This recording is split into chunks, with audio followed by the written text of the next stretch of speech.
welcome. Thank you for coming back and joining me for Season 2, Episode 4 of this Active Health podcast.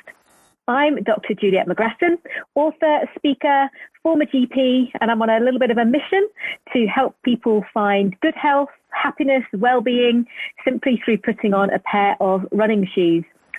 You can download this show on all your favourite podcast apps.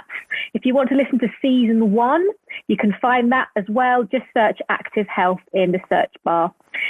Now, I'm very grateful, as usual, to Whisper Sports for hosting this podcast. Please give them a follow on social media at Whisper Sports, and you can find me at Dr. Juliet McGrattan.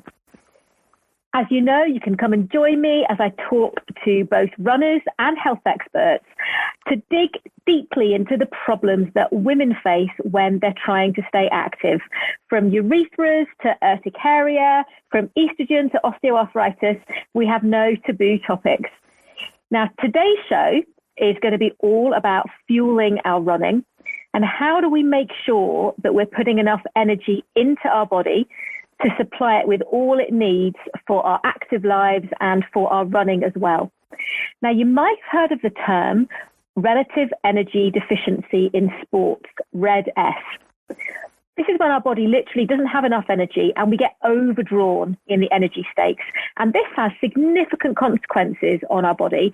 And this is such an important topic, and I really want to help everybody to understand it. And I wanted to address it because although you might think it doesn't apply to you, I think it can actually be quite easy to slip into energy deficiency. So I'm really delighted to have a true expert joining me today, Renee McGregor. And there's so much to say about Renee, but I do want to fill you in on some of it. She's a leading sports dietitian, and she specialises in RED-S, eating disorders, the female athlete, and athlete health and performance. She's hugely experienced. She's worked in the London 2012 Olympics, Rio 2016 Paralympics, Scottish gymnastics, Scottish ballet, women's Reading football, and the English National Ballet too. And she's an author of Training Food, Fast Fuel books and Orthorexia, When Healthy Eating Goes Bad. I also wanted to mention Train Brave campaign. You may have heard of that. It's a campaign to raise awareness of eating disorders in sport and provide resources and really practical strategies to help. And Renee is co-founder and director of Train Brave. So she's a speaker, a writer. She regularly contributes to radio and television. There's a lot more that I can say, but I'm just going to welcome her into the podcast. So hi, Renee. Hi, Julia. It's nice to speak to you. Thank you so much for being here. I'm really grateful that you've taken the invitation and that we can really learn from you. And thank you so much for sharing all your expertise. Oh, it's my pleasure. And it's such a great podcast and such a great platform to raise awareness, particularly in this area. So yeah, a really good opportunity for me too. So thank you for having me. No, you're very welcome. Thank you. Well, it's actually become a little bit of a habit over the last few podcasts for me just to start by asking you about your last run, because I didn't mention in your bio that on top of all of that, you're a keen runner as well. So tell me about your last run. So actually, my last run was this morning, which was interesting because it was a recovery run because I'd done a harder run yesterday. I've actually got a goal at the moment. And I ran with a friend. And when we started, it was blue skies. It was quite sunny. And I was like, oh, I think I'm overdressed. And then literally 20 minutes in, it started to sleet and it was freezing and it was windy and we were going up a hill and I was like, yeah, I dressed appropriately. That's all good. So that was my last run. But it was nice. It's a nice, easy recovery run after yesterday's session. The weather is, I have to say, crazy at the minute. I've been quite lucky. I've managed to get out in those little windows, but it is, like you say, sunny 1 minute and then the next minute it's hailing and you're sheltering under a tree. So yeah, it's a bit difficult to know what to wear at the moment. It is absolutely bonkers. And then, the weekend we just had these storms and I was out for my run and there's like obstacle after obstacle after obstacle. And I was just like, I don't think I've ever had a run that I was like, oh, I've got to climb this tree. Oh, now I've got to jump over this fence. It was just like nonsense, like an obstacle course rather than a running. Just a normal run. puddle dodging is what I've been doing a lot of recently. Trying to jump big strides over the puddles. Okay, well let's just dive straight into RED-S. I kind of explained it in the way that I understand it, but can you kind of define it for us? What actually is RED-S? Yeah, sure. So RED-S is, basically it's when there's not enough energy in the system, so in the body, to support the work that the body's doing, and work being both training and movement, but also all biological function. And I think what often gets confused is this kind of term of like energy availability. So it's the energy that's left available once you have taken out the energy used for training and movement. And if that energy available is not sufficient to support biological processes, that's when we start to see this kind of downregulation in the body, and then you start to see some of the symptoms that are associated with RED-S. But I think the other key thing to say is that there's two types of RED-S, which is often missed. So there's accidental RED-S, where an individual falls into it completely by accident, in the sense they just don't appreciate how much energy they're utilizing and how much energy their body needs to live and to train. But then there is the much more sort of complicated intentional RED-S, where somebody is consciously making the decision to eat less and or train more, which has got a much more sort of psychological, it's definitely associated with disordered eating and eating disorder. So it's I guess RED-S, it's probably good to say RED-S is kind of on this continuum, because I think often I get asked the question, well, how does it differ from an eating disorder? It does, because it's not always intentional. It's not always associated with psychological changes, but it can be. So we do have to kind of make sure that people are aware of that. That's a really interesting and really important point, isn't it? So really, as I said, it could affect any of us without us even really meaning to be. Yeah, no, totally. And I think again, people often associate RED-S, because we've heard so much about it in sport. People often associate it with like elite level athletes, but actually one of the latest studies has shown we don't actually know the prevalence, but it's looking like that in recreational athletes, so people like yourself and myself, there's as high a chance as like 43% prevalence of RED-S in recreational athletes. 43%. Wow. Yeah. Yeah. I'm really surprised by that. It's massive. Yeah. So what are the consequences? You mentioned it can have downregulation and consequences on the body. What actually starts to happen? So, I mean, it basically, as I said, it tends to affect every single biological process. So if we go back to energy availability, if there's not enough energy available for biological processes, it will downregulate all these. So you might find that you get a depressed immune system, and that might feature as a higher prevalence of infections and illness. But equally, RED-S is diagnosed by exclusion, like a lot of medical conditions. And so you'd look at like a series of blood test results. So one of the things we'll see often in people who have RED-S is that their white cell count is low. So that's a real important thing. As a medic, it's really important to kind of be aware of that this low white cell count could be a big indicator that somebody's in RED-S. Other systems that get affected is like your digestive system. So again, people don't always appreciate that when you have RED-S, you can get gastroparesis and dysbiosis. So what I mean by that is gastroparesis is this very slow movement of food through the gut. And that's because there's not enough energy in the body to be able to do digestion properly. And the difficulty here is that often the symptoms are very similar to IBS. And so people will go and try and get some help, and they'll be told they've got IBS. And also the treatment at the moment for IBS is exclusion diet. So then you exclude your diet even further, and you make this situation a lot worse. So it's really important to kind of be able to sort of work out whether this is actually gastroparesis or IBS. And I think sometimes that can be quite tricky, but doing a good history can help you to ascertain that. And when I talk about dysbiosis, what I mean there is that the gut flora and the gut microbiome that we know is so important for our health and our mental health and our immune system becomes dysregulated, because again, there's not enough energy in the body to cultivate and allow for colonization of the good bacteria that we need in order to have a healthy gut. Then one of the other big symptoms we see is obviously a change in hormones. So in women, we'll see a decrease in estrogen and obviously also the controlling hormones, LH and FSH. And this decrease in estrogen means there's a higher risk of all sorts of different things like bone health. It can affect your cognitive function. It can affect your mood. And that's quite similar for males as well. So there'll be a down-regulation of production of testosterone, which again will affect bone health and will affect mood, because we know that both estrogen and testosterone are serotonin receptor uptake.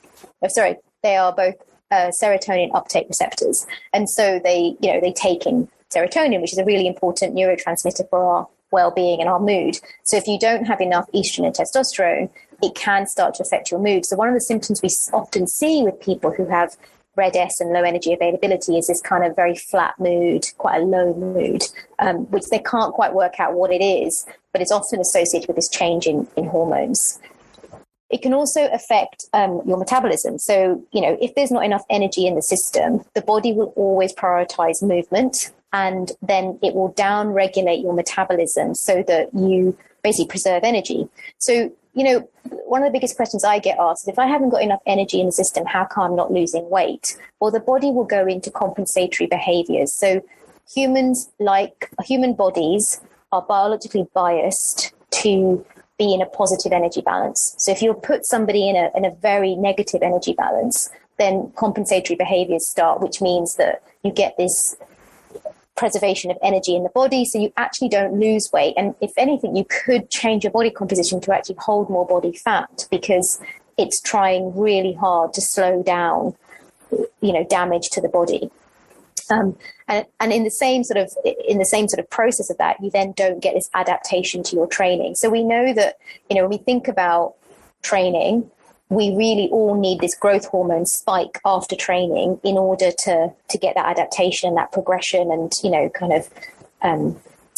optimal performance. But again, if you don't have enough energy and you're not producing hormones, that means you don't produce growth hormone as well. So that then affects your progression and your adaptation. So, people will be doing all this training, but they don't see any benefits. They don't see, they don't get the lean muscle mass gains. They don't see the speed. They don't see the kind of power that they expect to see. So you can see it kind of affects pretty much every single aspect of the body, and it is something that, potentially you could have all of those, but you might only have a couple of those. So I think one thing to highlight is, we're talking about estrogen and testosterone being low. The female body is much more sensitive to low energy availability because, female bodies are designed to reproduce. And so when the environment is not sustainable for that, it will kind of react. And so that's why it will shut everything down. So you may see a change in your menstrual cycle. So initially it might be that you see just a change, as in your periods might get lighter, they may get longer, they may get shorter. And all of that could be an indicator that there's not enough energy in the system, but eventually they'll stop. And that's a definite sign that something is wrong. So, it's not okay to not have a period. It's kind of like the thing I've been saying quite a lot over the last few years, but it's not okay to not have a period, even as an athlete. With guys, as we said, it does happen, but the body's not as sensitive. So they tend to get away with it for a lot longer. But one of the things they will see is this decline in testosterone, which then affects their morning erectile function. So when that drops to less than 5 a week, that could be an indicator that testosterone has dropped quite significantly low. And that's why, they're not having the morning erectile function. Wow. So just listening to what you were saying there and the range of symptoms, I'm just wondering at what point we should be worried about ourselves or a friend, or because theoretically, from what you said, you could just be someone who catches a lot of infections, who has a bit of low mood and has some new digestive problems, and that could be an indication of RED-S. Should you be worried and seeking help at that point, or do you wait until something's happening to your menstrual cycle to indicate that there is more going on? Yeah, really good question. And I think, initially, when RED-S first came out back in 2014, I would have said, you should probably, actually your menstrual cycle is the indicator. But having now worked in it for the last eight years, it's become clear to me that not everybody who's affected by RED-S actually loses their menstrual cycle. So majority of women will, but not everybody will. And so I'd say that actually, as a runner, somebody who's physically active, there are other things you can probably pick up on that may suggest that you're not okay and you probably need to go and get help. So, we talked about those sort of illness. You might also get like a lot of injuries. So again, not necessarily bone health injuries, but you might get lots of sort of tendon and ligament, soft tissue type injuries. And that could be an indicator that there's not enough energy in the system. You may start to notice that you're not recovering very well between training sessions. So, you're noticing a much more likelihood of muscle soreness, even though you've been doing the same training for ages. So that could be an indicator that something's not quite right. So I think my advice is that when you start to notice that something's a little bit out of more the norm, you are seeing, actually, I'm getting a cold every 3 or 4 weeks. That's not normal. Or I'm not sleeping particularly well, or I'm really tired and I'm not really recovering very well. I think all of this should be addressed before it gets to the point where your menstrual cycle might stop. Yeah, that's I suppose all these things, the earlier you address them and catch them, the easier they are to sort out as well. Yeah, totally. And I think, in the beginning I spoke about this kind of accidental REDs versus sort of intentional REDs. And if you are somebody with accidental REDs and you present with the same symptoms generally, but if you do present and we get people who come to clinic and it's the recurrent injuries, it's like, I just keep getting injured. What is this about? Obviously, if you're injured all the time, you're not going to be consistent, which means, again, you're not going to get that progression. And with these individuals, you can provide them with the right information. You can work out their energy availability and you can say, okay, well, your numbers are not quite where they should be. So let's do X in order to make sure that we get your energy availability sufficient to meet your demands. And these individuals will go off and do that. And then actually they start to reverse the situation. When you have somebody with intentional RED, as we said, because it's a lot more psychological, it's a lot more problematic. And, you're then working with behavior change, you're working with very strong belief systems, and this can then be a lot harder. So even though they can see that their behavior is not serving them, it's still something they continue to do because it provides them with this false sense of security that that's what they need to do in order to be a better athlete. So, I think it's important to say that everybody is going to be different and the approach is going to be different. And I think, one of the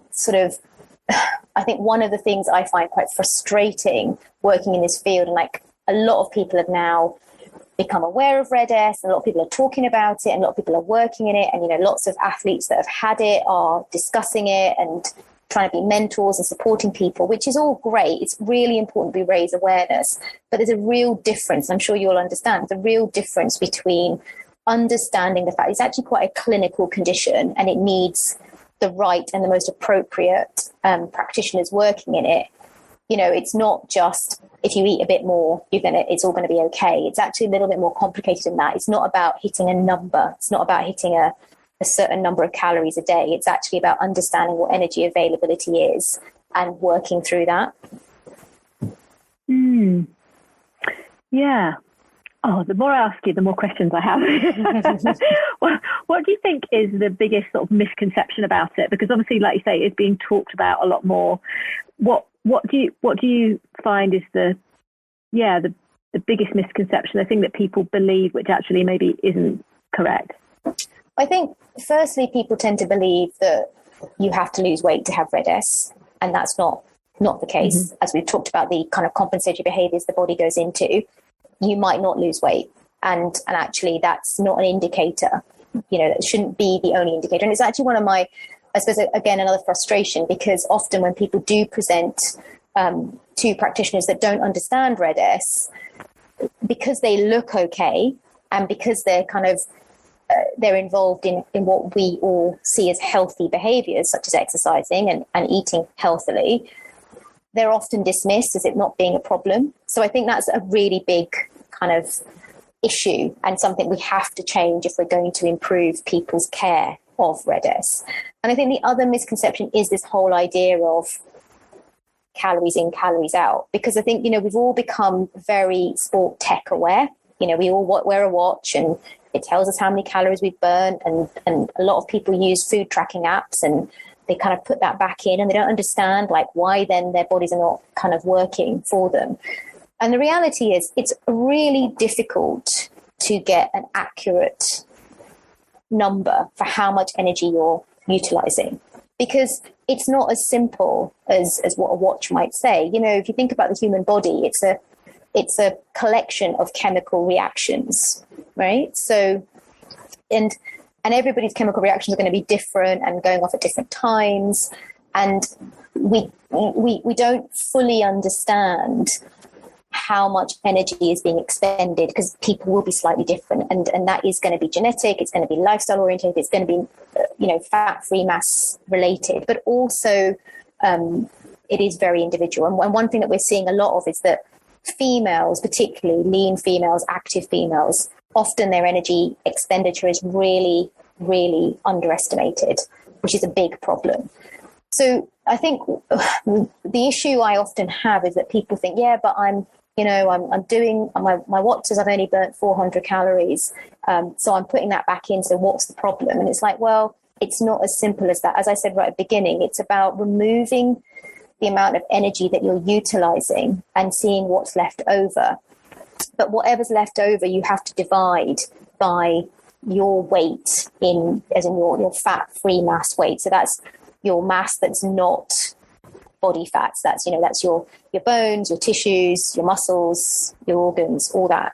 And again, working that out is tricky. It's not a simple thing. It's not as easy as, well, I know what that is. And so I think this is where it gets complicated, because there's a lot of information out there sort of banding around, you need 2,500 calories. Well, you might do, but you might need an awful lot more.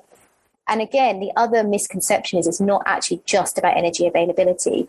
It's also about carbohydrate availability. So we know that, if there's not sufficient carbohydrate in the system, then this tends to have an effect. So there's a study that showed that in healthy women, so this is not people with red S, but in healthy women, if they didn't hit their carbohydrate availability, it affected the diurnal rhythm of leptin, which then affected the production of luteinizing hormone, which can then obviously have a negative effect on your menstrual cycle. So it's so complicated. It's just not as simple as people first thought. And I suppose that's my biggest frustration, is that I think people assume it's because you're just not eating enough calories. And actually it's a much bigger, wider problem. It's actually also about training load. It's about the amount of stress that's going on in your system. It's much more complicated than we first thought. And I guess also, using that menstrual cycle as a really big red flag, there are so many women who don't have regular periods anyway, because they're maybe using a contraceptive, which is leaving them without periods, or perhaps they're in the menopause. So I guess with that, you haven't even got the menstrual cycles sort of warning flags to direct you. 100%. And this is the big problem. And again, a lot of women will be on contraception, and obviously if you're on the combined oral contraceptive pill, then you might get a withdrawal bleed every month, because that's what it's designed to do. That's not a period, and it's really important to stress that is not a period. But equally, if you're on sort of progesterone contraceptive, often a lot of women lose their periods completely. Now, that doesn't mean, again, that you've got red S, but the problem is when you're on any sort of contraception, it disguises that you might have. And that is a big problem. And I'm not sitting here saying you should not think about contraception, because of course you should, but it is a problem in terms of the fact that it will disguise it. And I think, what we're seeing in our clinic is that lots of athletes have gone on the pill, understandably, for contraception, but also to kind of help regulate their menstruation so they can know what they're doing in competition. They're not having to worry about it during races and everything else.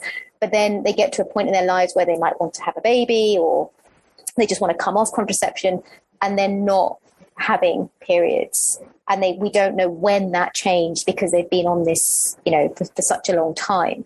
And, one thing I want to highlight here is that still at the moment, a lot of women who have got amenorrhea are being put back on the pill to reboot their system. But if you think about what the contraceptive pill is, it is contraception. So it's actually going to downregulate your hormones. So why would it reboot your system? You know, and I think, again, I'll talk to a lot of practitioners and they'll say, yeah, but the estrogen's really protective for your bone health. But again, we know, Kate Ackerman has done some amazing studies that have shown that actually using the contraceptive pill in women who are in low energy availability to protect their bone health is contraindicative, because the synthetic estrogen is actually more harmful for bone health than positive.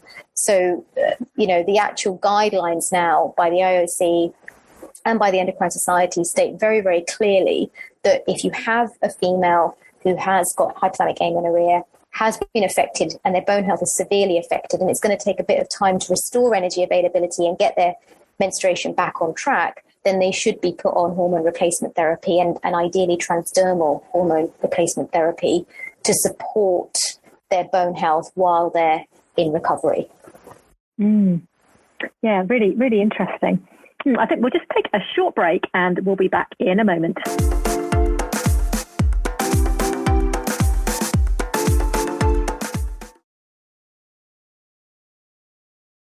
Hello, I'm back speaking with Renee McGregor. We're talking about relative energy deficiency in sport.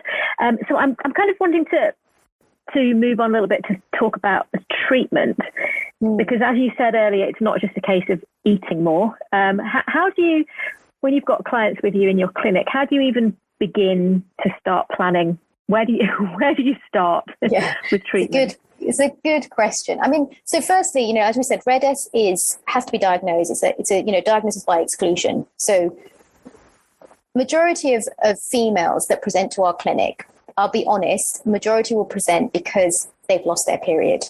So, they have amenorrhea, but we have to exclude other causes. So, the first thing we would do is a full battery of blood tests to basically work out what is going on. And if we see this sort of down-regulation of reproductive hormones, if we see a down-regulation of thyroid function, we will try and look at T3, and that gives us a good indicator of energy availability. We know that this individual, it is actually down to functional hypothalamic amenorrhea, and that it is related to this low energy availability. So that's a big part of it, like this full kind of clinical assessment. We'll also do a full nutritional and training assessment. So looking at what somebody's consuming and then amount of training they're doing, including like how much walking they might be doing, how much, just general movement they're doing as well. So it's a full battery of assessment to really identify what is going on. And then based on the information we've collected there, and we will also look at kind of the relationship somebody has with food and exercise, like looking at that sort of behavioral aspect. Is this person consciously restricting, or is it just they just don't realize? And we'll look at all of these things, and then that will help to inform us about what we do for support. So for some people, it may be necessary to completely stop training, depending on what we see in the blood tests and the assessments.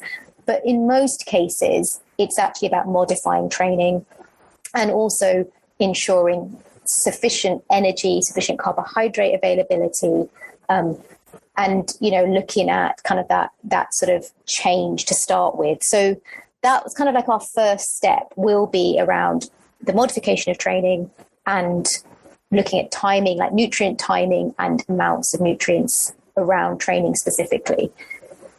We're often like monitoring women then for quite a while, and we'll redo blood tests probably 3 months later to kind of identify, has this intervention worked? Has there been any change? And obviously, if it's all moving in the right direction, then we know we've kind of got it right. Like I said, it's very, very difficult to know exactly what energy expenditure is and how much people are actually taking in. So it is something that we monitor quite closely. And sometimes it's actually also, it's really important to stress, sometimes there does need to be a change in body composition as well. So, often we're influenced by the body ideals that are put out there. And I think sometimes people go to great lengths to try and achieve a body ideal that they think is going to be supportive of their training and of their outcome. But that body ideal might not be reality for that person. And, you know, that takes quite a lot of kind of coaching and behavioral therapy in terms of helping them to get to a point where they realize that for their genetics, for their body type, there might need to be a shift in body composition as well. So there's quite, like I said, there's quite a lot involved, but it is, you know, we do a full assessment to start with, just to kind of identify where we start and then how we proceed. Can I just pick up on one thing you mentioned there? You mentioned about the timing of the food. How important is that, if, you know, compared to the kind of overall consumption over 24 hours? How important is it as to when you have those calories in terms of when you do your exercise? Really important. And particularly when somebody has been diagnosed with RED-S, then, for example, fasted training has to go out the window. So there should be no fasted training whatsoever, because we know that, you know, fasted training means that the body's already stressed. If someone's got RED-S, the body is already stressed. But on top of that, if you then do a workout, you stress that body even further, particularly if there's no fuel in the system. So timing of nutrition is really, really critical. So making sure that they're taking on some sort of carbohydrate prior to their training. Now, that doesn't have to be like a massive meal. It could be that it's, you know, it could be that you take a gel. It could be that you have a banana. It could be that you have a glass of juice. And everybody's going to be different depending on what their starting point is. But you must have some carbohydrate availability pre-training, and then it's really important in that recovery phase as well. So really critical that you kind of have that recovery within the sort of 30-minute window, and that needs to be a combination of both carbs and protein, but the carbs again is really, really important. So, you know, if that can be a main meal, amazing, but if it can't, then we have to provide advice and practical solutions for, well, you know, what could that be? And it might be that it's a recovery drink followed by a meal within an hour. So overall energy intake throughout the 24 hours is really important, but the distribution of energy and the timing is also really, really key. Okay, that's a really good and important point, I think. And, you know, and on a more positive note, well, hopefully a more positive note, do most people make a full recovery from this, or is this something that they constantly have to be aware of and manage? I think, yes, most people do make a recovery. And I think particularly those that are in accidental RED-S, they make a full recovery without any concerns. I think when it's more associated with dysfunctional eating and those eating behaviors and much more of a sort of a psychological cause for it, you have to work through so many different aspects as well. So, you know, like we know that all human behavior has a purpose. So if somebody is consciously restricting their energy intake, it's trying to kind of work out, well, what is the purpose of that? And that could be a number of things. Again, we know that humans, you know, they do not like emotional risk. They like to avoid emotional risks. Humans do not like to feel uncomfortable. And if we are in a competitive environment where we have low self-esteem and we have this constant sense of unworthiness, and, you know, the narrative in our head is you're not good enough, you need to push harder, then we have to work with that. And I think you can get absolute full recovery, but you have to be committed to becoming self-aware. So it's not about changing the person, but it's about getting them to become aware of their personality type and helping them to learn to manage the very high standards they place on themselves in order to be more balanced, I guess, and then be able to be more rational about their approach. So it's a bit more complicated. You do get recovery, but it will take a lot longer. And if I'm just thinking people listening to this, you know, maybe starting to wonder about their own energy availability, and perhaps if they've just got a few mild symptoms and they, as I say, they're not too worried about it, but they're just noticing some things. Is it enough for them to just cut back a little bit on the training and just eat a little bit more and see how things pan out? Because my worry is knowing where and how to get help.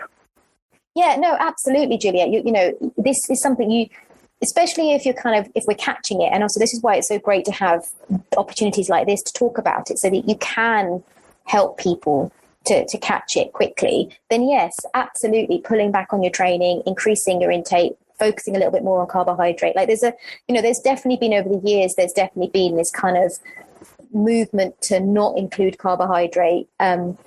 And that is often the biggest cause of why people end up in this low energy availability and this red S state. So, there's definitely things you can do on your own, like getting help. I appreciate is actually quite hard, and working with the right types of people can also be complicated. But there's also a lot of information out there now, like there is a website that has been endorsed by BASES, which is the British Association for Sports Medicine and Sports Science. And that's been written by Nikki Kay, myself, and a few others, and it does talk you through what Red S is. It talks you through what tests you might need to do. It gives you information on how to support yourself. Like there is good information out there. Obviously, you brought up the Train Brave campaign, but there's also the Train Brave podcast where it's become very Red S focused. So again, I know a lot of people have really benefited from listening to that.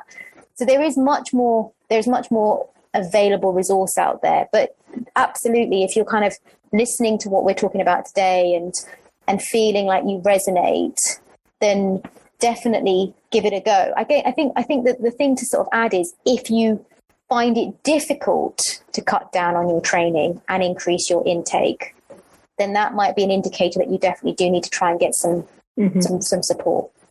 What was the website you were mentioning?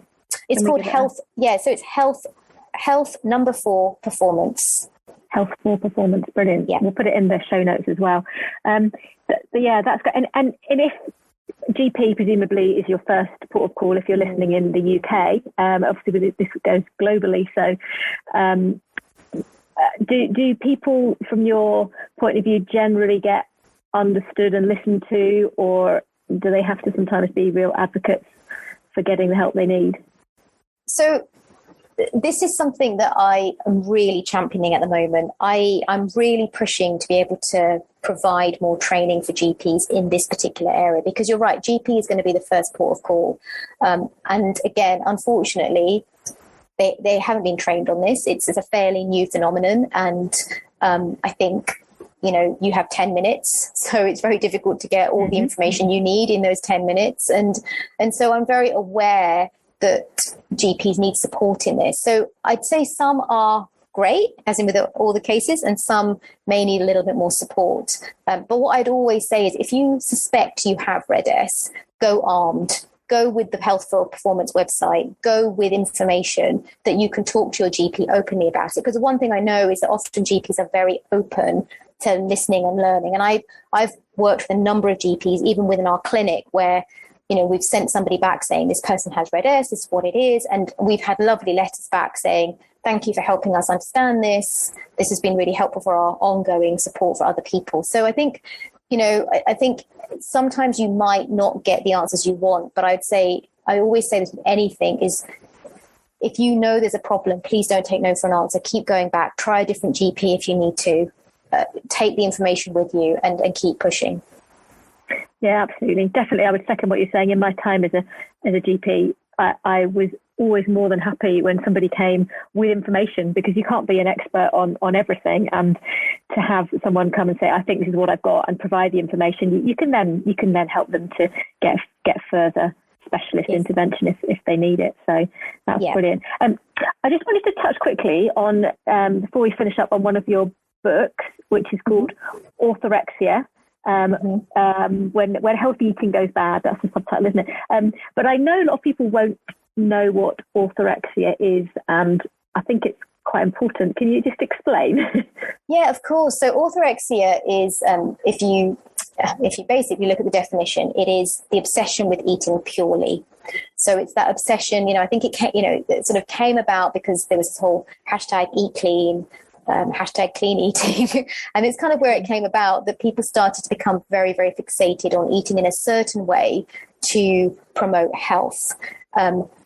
But as with anything, if it becomes compulsive and obsessive, it then starts to create anxiety if you deviate from these rules. So where it's not about saying you can't eat healthily. It's not about saying that at all. But it's when your food rules or your behaviors around food become so fixed that you can't deviate. Like, you know, you can never have a piece of cake. You can never go out with your friends. You can never have alcohol. Like, you know, we all know that moderation is the key when it comes to our diets, but these individuals can't do moderation. They are so focused on getting it right, even though they're not getting it right. And I think what happens is it becomes this very obsessive way of eating. And how it differs from, say, anorexia and other eating disorders is that it's not really a focus on body image as such. It's very much a focus on health. So often individuals may go down this path because there's been a health scare, and that then has contributed to this kind of belief system that I need to eat in a certain way to make sure that I'm pure and I'm safe. You know, again, it also sets up that false sense of security that we talked about earlier. Similarly, we do see a lot in athletes and those people that are very physically active, because it's almost like a way of disguising, you know, I'm an athlete, so I need to eat in this certain way. But again, we know that even with professional athletes and elite level athletes, they may have certain times in their calendar where they do have to be quite strict and follow certain eating patterns. But they also have downtime where they can go away and, you know, enjoy the foods that have been off limits for a period of time. So that's what orthorexia is this very, you know, this obsession with eating purely. Thank you. I think we all feel educated, and I can see how that's a growing problem, especially perhaps with social media and food trends and like the hashtags that you mentioned. So yeah, brilliant. Thank you very much.